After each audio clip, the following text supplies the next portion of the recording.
Következő spoilerünk műsorokat tartalmaz, valamit előreláthatólag felkészít elviselni, túlélni, vagy valahogy túltenni magadat egy teljesen ellentétes nézőponton.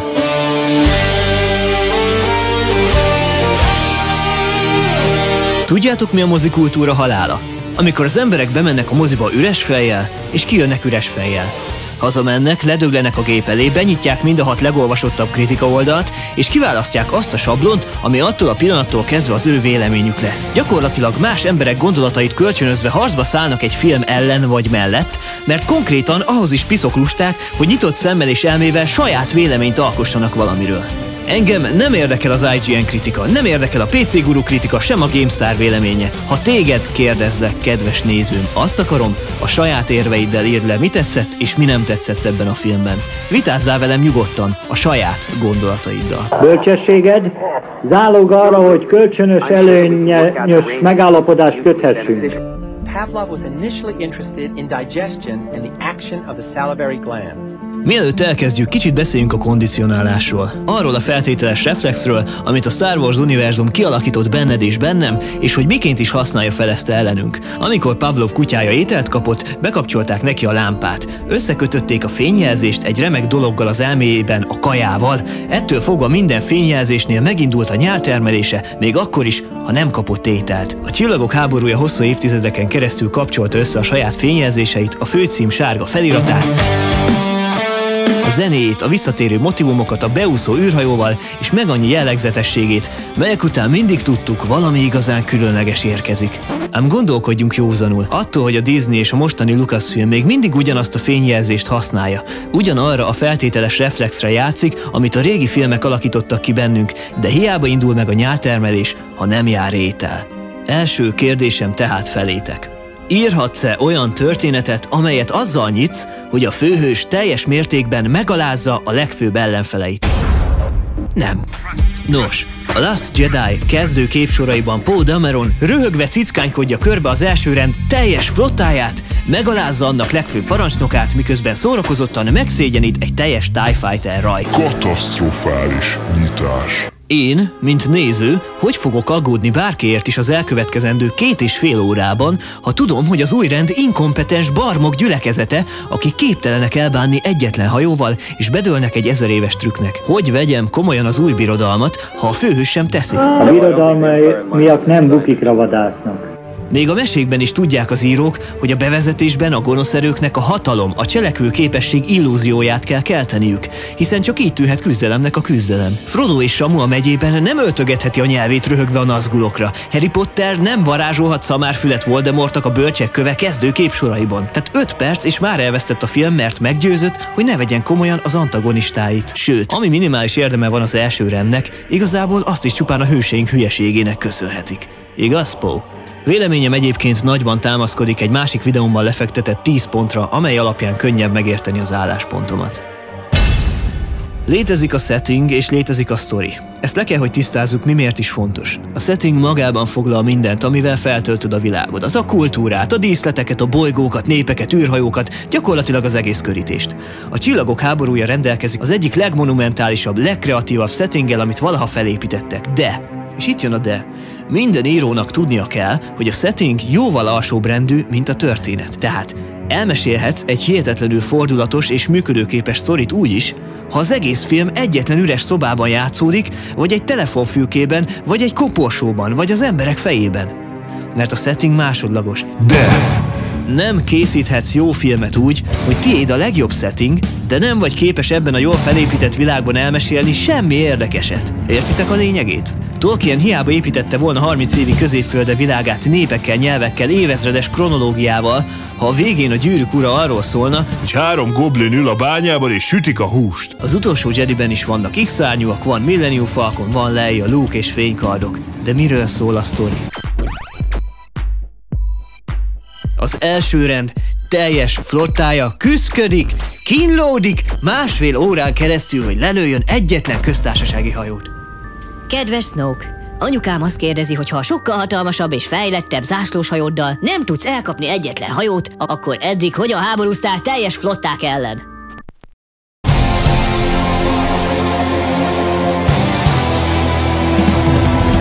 Amikor néztem a filmet, azt hittem, ez csak egy kis csavar a film elején, és vártam, hogy tovább lépjünk. Majd eltelt 1 óra. Másfél órán keresztül merül a pajzsa a hajónak, amit hátulról pittyegtet egy másik. Tényleg ez volt a legérdekesebb történet, amivel elő tudtak állni. Bement a forgatókönyvíró Kathleen Kennedyhez, és azt mondta: Te figyelj már, arra gondoltam, hogy el lehetne nyújtani a film elejét a végéig. Ez új, ezt még senki nem csinálta rajta. És közben napok telnek el a történetben. Napokon keresztül kínlódik az első rend. Be kell hoznunk a lemaradást, az emberei igyekeznek. A nézőben kialakul ez a Jó van, de lépjünk már. feeling. Hát akkor lépjünk. A várva várt Luke Skywalker ül egy szigeten, és él ilyen kecskecsöcsöt fej, hogy habos zöld tejet ihasson. Az otthonában öreg megszontyolodott apáca népség tologat egy szekeret fel alá, és ultra aranyosra animált pingvin patkányok reklámozzák az új Star Wars merchandise-t. Instant retroság klasszikus az utolsó Jedi. Tehát várja, hallak. Azt kéred, milyen méltatlan stílusban beszélek a filmről? Aha. Az a méltatlan, hogy egy ilyen sorozathoz ilyen degenerált, porgokkal megfűszerezett, elpoénkodott, szinte 9gag színvonalú poén áradatba fullasztott filmet készítenek, az. Na de beszéljünk az eszmeiségről, gyere, ülj le mellém, valamit mondok. Tudjátok, miért léteztek régen Jedi templomok, vagy Sith templomok? Hát azért, lányom, kedves Rey, mert az erő felhasználásának folyamata egy egész életen át történő képzés, melyet nem tudsz elsajátítani 15 másodperc alatt úgy, hogy becsukod a szemed és beleszagolsz a szélbe.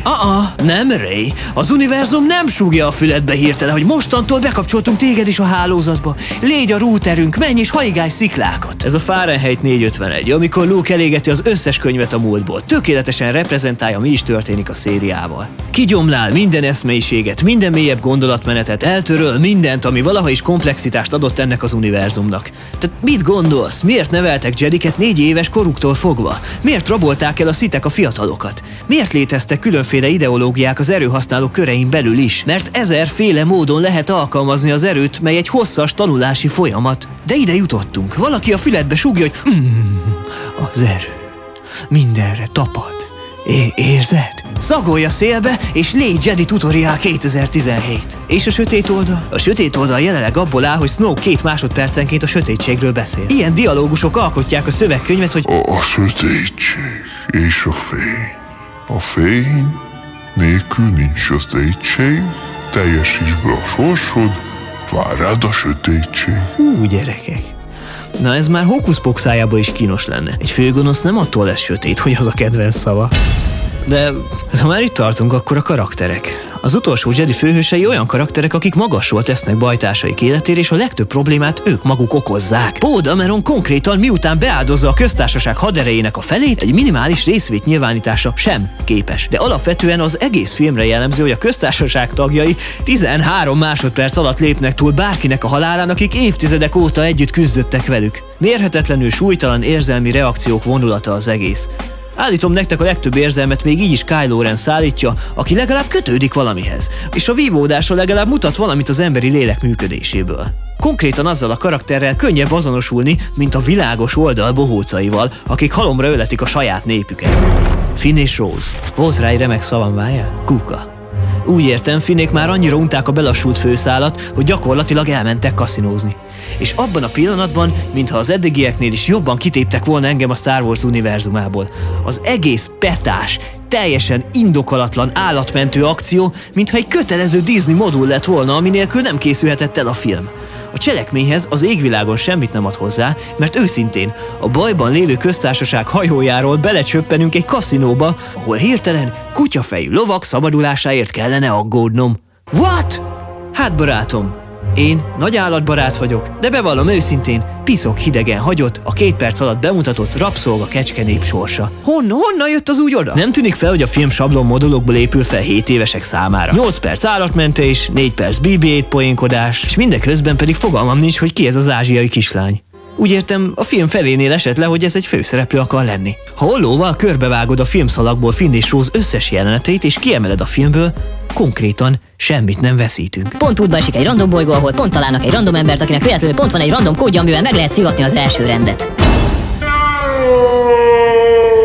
Igen, a Last Jedi forgatókönyve nem kiszámítható. Nem az. De olyan értelemben nem kiszámítható, hogy a nézőnek konkrétan még irányt sem ad. Teljesen véletlenszerű epizódok vannak egymás után dobálva, nincs íve. Így nem írhatsz forgatókönyvet. Ki kell alakítani a nézőben a várakozást, hogy valami felé azért tartunk. Nem dobálhatsz mindent egymásra, ami eszedbe jut, vagy amire szükséged van a termékeladásodhoz. Az egész fel lett tördelve és szét van esve. Kylo és Rey párosa, meg Snoke úr. Na most Kylo számomra még mindig egy érdekes figura, és talán ő az egyetlen. Viszont kiszedte Snoke-ot. Ez egy meglepő jelenet volt a filmben, és tetszett is a maga módján, de a problémám az, hogy ezzel megint arcba köptek egy felvezetett karaktert. Mert ha őszintén átgondolod, Snoke egy teljes zsákutca volt. Pár jelenetben folytogatta a saját parancsnokát, a másikban pedig egy fegyvertelen nőt, és ő volt a galaxis leghatalmasabb ura, OK és papírral. Megmondom őszintén, mit érzek. Létezik az a fogalom, hogy discovery writing, felfedező írás. Így ér Stephen King, de George R.R. Martin is. Ez azt jelenti, hogy az írás vezet téged valahova, és közben találod ki, merre akarsz menni. Tehát nincs előre meghatározott lezárása sem a történetednek, sem a karaktereidnek. Ez oké, de ezeket a könyveket egyazon ember írja. Mind a stílus, mind a narratíva azonos. De az új Star Wars filmeknél jönnek-mennek a rendezők, a forgatókönyvírók, az elképzelések és a majd kitaláljuk hozzáállás. Az ébredő erő eleve nem is ilyen irányba akart tartani. Az balra tartott. Ez az utolsó Jedi meg jobbra tart. És majd a 9. résszel Abrams majd megint megy valamerre. Nincs megírva. Majd kitalálják. Megmondom őszintén, ami jól áll egy 6 könyvből álló Trónok harcának, az nem működik egy elvileg egységes Star Wars trilógiánál. És a humoros az, hogy a Star Wars rajongók össze-vissza gyártják a fanteóriákat. Ki kicsoda? Kinek a lányának, az apjának, az eltitkolt gyerekének, a nagyanyjának, a szülő kutyájának a patkánya? Srácok, nincs megírva. Majd forgatás közben kitalálják, ne törődj vele. Snoke on the water. Tehát jelenleg Kylo Ren a legfőbb hatalom a galaxisban, ami egy ilyen vívódó abszolút határozatlan jellem esetén nem igazán az a főgonosz, akitől tartani kellene. Pláne úgy, hogy inkább még szimpatizálunk is vele. Cserébe meg Rey, egy duzzogó, fújtató tini, minden jelenetében hol erre, hol arra haragszik. Most azt csinálja, mint amit Kylo csinált az előző részben. Ugye, ahogy már említettem, a kiképzése az maga a vicc kategória. Na de a karakterdrámája az, hogy ő a semmiből jött. A szülei senkik voltak. Oh really? Hát nem pont mint az eddigi összes létező hős minden regényben és filmben ever. Minden fantaziban. Sikerült megint feltalálni a spanyol viaszt és drámai zenére hosszas arcra zumolgatással úgy tenni, mintha érdekes lenne. Obi-Wan once thought. Obi is ilyen volt. Engedelmeskednem kell a mesteremnek. Nem térek át, meg kell öljél. Akarsz-e beszélni arról, ahogy Leia Disney hercegnőként felszívja magát, felolvasztja magát, és visszarepül a vákuumban Supermanként a zsiliphez? Akarunk-e erről beszélni, vagy csak szép csendben elfogadjuk a tényt, hogy minden Csillagok háborúja nézőt egy 4 éves kislánynak néznek a készítők?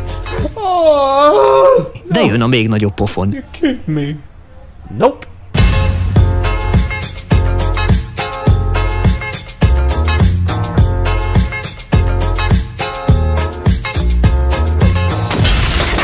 Az abszolút csalódás. Nem csak nekem. Nézzetek akármilyen riportot Mark Hamill-vel. Konkrétan utálja azt, amit tettek Luke karakterével. Először várt a csávó 30 évet, hogy végül meg se kelljen szólalnia. Majd amikor minden adott ahhoz, hogy Luke végre kapjon egy méltó epizódot, egy méltó küzdelmet, egy epikus visszatérést. Kecskétfej, porgot süt, könyvet éget, össze-vissza beszél az erőről, majd hologramként meghal. Na már most. A hologramos csata ötlete alapvetően jó pofa lett volna. Mert azt gondoltam, hogy na most megfenyítette Kylót, lesz ideje felkészülni, ráedzeni, és majd a 9-ben tényleg lesz egy komoly küzdelem. Aha, aztán Luke felnéz a napra, és elpárolog, mert elfárad. Mondjuk ezen a ponton már én is. Azon, hogy Snoke karaktere kihasználatlan maradt, még túlteszem magam, mert nem érdekelt. De hogy Luke-ot is ilyen undorító és megalázó jelenetekbe taszították, majd úgy írták ki szó szerint, mintha ott sem lett volna, abszolút értem Mark Hamill felháborodását. Lehet ezen a ponton úgy tűnik nektek, hogy nem igazán szerettem a filmet. Jó gondoljátok, 2 jelenet volt a filmben, amit hibátlannak tartok, vagy amit egyáltalán jónak tartok. Az egyik a fénysebességre kapcsolós ütközés. A legütősebb Csillagok háborúja jelenet, amit valaha elkészítettek. Külön plusz, hogy levették a hangot róla, mert fenomenális hatást keltett. A másik Kylo Ren és Rey harca a pretorián őrökkel. Na ott a tróntermi harcnál éreztem, hogy milyen erő és dinamika is tud működni ebben az univerzumban. Hogy még ebbe a filmbe is sikerült ezt belecsepegtetni. Eszméletlen jó koreográfia és ötletek voltak ott.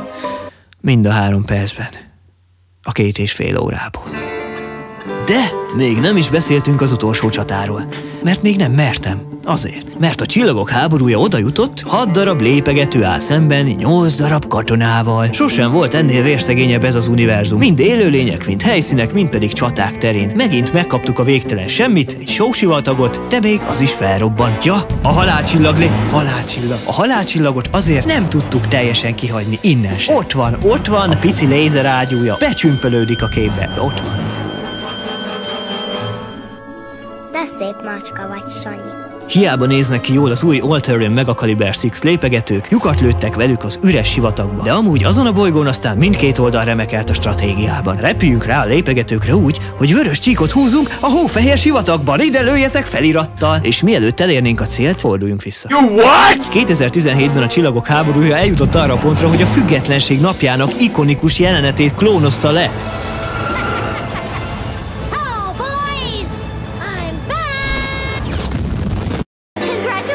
És erre rábólított mindenki a stúdióban. Aztán a lépegetők valahogy mégiscsak győznek, a lázadók végtelenül ülnek a lyukban. És mit mond Kylo? Mit mond Kylo? Mindenki lője a Falcont. Miért küzd minden karakter azért, hogy a saját terveit meghiúsítsa? Réges-régen ez a messzi-messzi galaxis nem volt hazája társadalmunk egyenjogúsági problémáinak. Régebben a sötét oldal állt szemben a világossal, nem pedig a lilahajú feminista vezetőkből álló köztársaság a gonosz fehér 30-as férfiakkal. Régebben kitalált fajok színesítették a galaxist, mára pedig csupán az eltérő emberi rasszokkal való sakkozás lépett a színészi kvalitás helyébe. Itt egy fekete, ott egy ázsiai, amott egy latino, de navahók sehol sem voltak Disney, sem inuitok. Én az észak-amerikai részbőrű rezervátum tagjai nevében mélységes csalódásomat szeretném kifejezni, amért nem sikerült megjeleníteni egy filmen belül az emberiség összes eltérő rasszát, érdekcsoportját, kisebbségét és szexuális orientációját. Hiszen mindannyian azért járunk egy Star Wars filmre, hogy társadalmunk aktuálpolitikai és egyenlőségi problémáival szembesüljünk ott újra. Köszönöm, Disney, hogy mindig is törődni fogsz velünk, és úgy megfejsz minket, ahogy még Luke Skywalker sem tudna ott, a Purgatóriumban.